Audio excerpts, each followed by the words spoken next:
Hello everyone. आज हम लोगों ने करने हैं न्यूमेरिकल्स प्रोजेक्टाइल मोशन के रिलेटेड।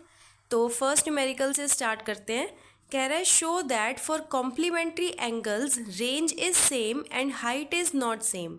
तो सबसे पहले ये बताइए कि जो कॉम्प्लीमेंट्री एंगल्स होते हैं वो कौन से होते हैं। कॉम्प्लीमेंट्री एंगल्स का मतलब दो ऐसे एंगल्स जिनका सम हमारे पास कितना आता है 90 डिग्री। तो मान लेते हैं कि हमारे पास लेट फर्स्ट एंगल जो है हमारे पास let it be equal to theta. तो सेकेंड एंगल कितना होगा फिर? Second angle will be equal to 90 minus theta. ठीक है, दोनों एंगल्स ले लिए। अब कह रहा है बताओ कि रेंज सेम होगी but height will not be same. तो हमें पता है रेंज का फॉर्मूला क्या होता है हमारे पास, u square sine 2 theta by g. ठीक है, अब अगर मैं फर्स्ट एंगल की बात करती हूँ तो R1 किसके इक्वल आएगा, u square sine 2, first angle was theta by g. Okay, no problem.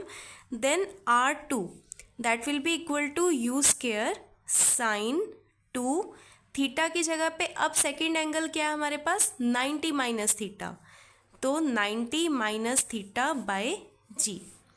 अब देखिए यू स्क्वायर साइन, ये किसके इक्वल आएगा, 2 into 90 180 minus 2 theta by g. अब हमें पता है sine 180 minus theta is equal to sine theta. ठीक है, इसका मतलब R2 की वैल्यू आई है हमारे पास u square sine 2 theta by g. ठीक है, क्योंकि हमें पता है ना sine 180 minus theta equals to sine theta only. ठीक है, तो आप यहाँ से देख सकते हो R1 क्या आ रहा है, u square sine 2 theta by g, और R2 भी क्या आ रहा है, u square sine 2 theta by g. इसका मतलब R1 is equal to R2, यानी for complementary angles range is same. यही हमने प्रूव करना था। अब उसके बाद सेकेंड केस में बोल रहे हैं हाइट इज़ नॉट सेम। तो अब हम क्या करते हैं, हाइट का फॉर्मूला लिखते हैं यहाँ पे। हाइट का फॉर्मूला क्या था हमारे पास, h is equal to u square sine square theta by 2g।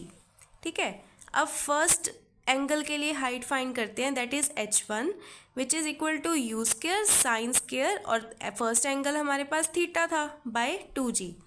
Okay, then second के लिए क्या आएगा, u square sine square, theta की जगह पे 90 माइनस थीटा बाय 2g। ठीक है, अब आपको पता है साइन 90 माइनस थीटा कितना होता है, it is equal to cos theta. तो इसका मतलब मैं बोल सकती हूँ sine square will be equal to cos square by 2g। ठीक है, अब देखिए h1 आ रहा है हमारे पास u square sine square theta by 2g, और h2 आ रहा है u square cos square theta by 2g। दोनों डिफरेंट है, यानी h1 is not equal to h2। तो ये हो गया हमारे पास प्रूफ, मतलब फॉर कॉम्प्लीमेंट्री एंगल्स रेंज तो सेम आ रही है but height is not same. Okay, अब देखिए सेकेंड क्वेश्चन में क्या कह रहा है, a cricket ball is thrown at a speed of 28 metre per second in a direction 30 degree above the horizontal. Calculate the maximum height, the time taken by the ball to return to the same level, distance from the thrower to the point where the ball returns to the same level. जब भी हमारे पास projectile वाले questions आते हैं, सबसे पहला basic step होता है कि हम उसका एक रफ सा डायग्राम बना लेते हैं। ठीक है, कह रहा है कि क्रिकेट बॉल है, उसको हमने थ्रो किया है at a speed of 28 metre per second in the direction 30 degree above the horizontal. यानी कि अगर मैं इसका एक रफ सा डायग्राम बनाऊँ तो कुछ ऐसे बनेगा, ये हमारे पास x हो गया, ये y एक्सिस हो गया, और हमने उसको किसी एंगल पे थ्रो किया है, और एंगल कितना बना रहा है x एक्सिस के साथ, हॉरिजॉन्टल के साथ 30 डिग्री, और वेलोसिटी कितनी है उसकी 28 मीटर पर सेकेंड। यानी ये तो हमें क्लियर हो गया कि बॉडी इस तरह से जाएगी, प्रोजेक्टाइल पाथ कवर करेगी पैराबोलिक। तो अब देखिए उसके बाद क्या करना होता है, हमें जो जो टर्म्स हमें वैल्यूज़ गिवन है वो लिख लेते हैं। यू की वैल्यू थी हमारे पास यहाँ से 28 मीटर पर सेकेंड। ठीक है, फाइंड क्या करना है अब हमने, कैलकुलेट द मैक्सिमम हाइट। सबसे पहले हमने हाइट फाइंड करनी है। ठीक है, अब हमें पता है कि इस केस में जब भी हमारे पास body is projected at an angle theta with x axis होता है, उस टाइम पे हाइट का फॉर्मूला क्या आता है हमारे पास? Height is equal to u square sine square theta by 2g।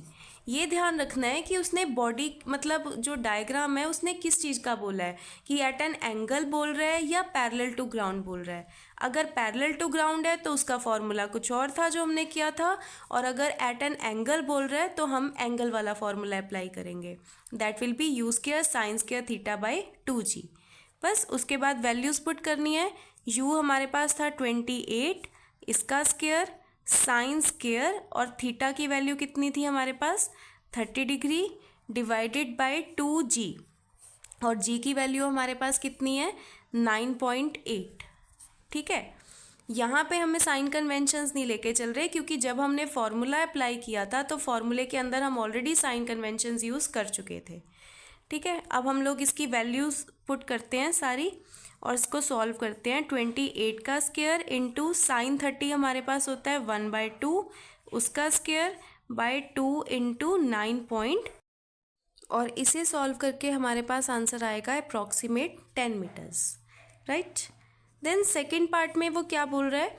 The time taken by the ball to return to the same level, मतलब कितना टाइम बॉडी ने लिया है सो दैट कि वो सेम लेवल पे वापस आ जाए। It means time of flight find करना है। टाइम ऑफ फ्लाइट का फॉर्मूला हमारे पास होता है 2u sine theta by g. ठीक है, 2 एज इट इज़, u की वैल्यू थी हमारे पास 28 इंटू साइन, और थीटा की वैल्यू थी 30 डिग्री बाय 9.8। तो इसको सॉल्व करके हमारे पास जो आंसर आ रहा है दैट इज़ 2.86 सेकेंड्स। ठीक है, देन सी पार्ट में क्या बोल रहा है? डिस्टेंस फ्रॉम द थ्रोअर, मतलब जहाँ से बॉडी थ्रो हुई, to the point where the ball returns to the same level, यहाँ तक पहुँची है, वो डिस्टेंस फाइंड करना है, यानी कि ये चीज़ फाइंड करनी है। और ये क्या थी हमारे पास?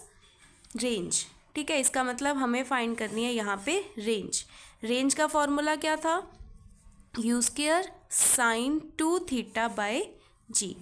राइट, अब u की वैल्यू अगेन 28, इसका square sine 2 into 30 degree by 9.8, ये बनेगा 28 का square sine 2 into 30 sine 60 by 9.8, और इसको सॉल्व करके हमारे पास आंसर बनता है 69.3 metres. I hope is it clear to you? Thank you.